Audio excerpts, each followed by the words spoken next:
Gustafsson pristavuje svojim. Beckman.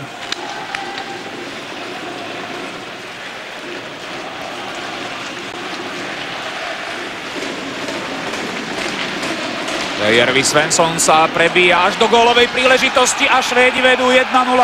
Nádherná individuálna akcia švédskeho mladíka, na ktorého sa teší celý Edmonton. Denis Endras kapituloval po prvej strele, ktorá mierila medzi jeho žrtky. Nádherne si nakorčuľoval na tú kolmú prihrávku a potom sa dostal cez Alexandra Sulcera.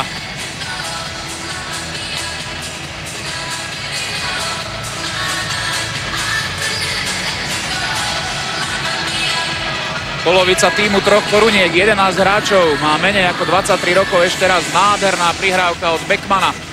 A práve táto plejáda švédskych mladíkov je zárukou toho, že aj 3 korunky budú motivované pre Klunda.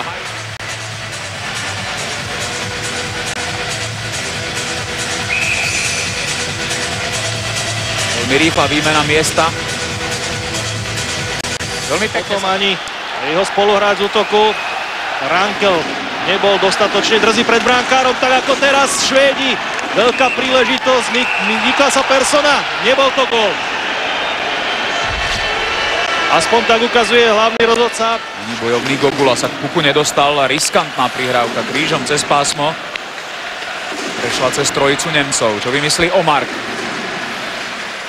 Nič svetoborné v tejto chvíli.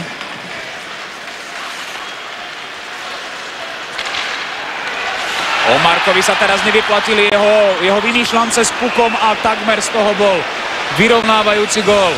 Jonas Gustafsson musel likvidovať príležitosť, ktorej sa ocitol Felix Schütz. To dvojgólový nemecký strelec z úvodných zápasov zarmútila Ericha Kühnhackla.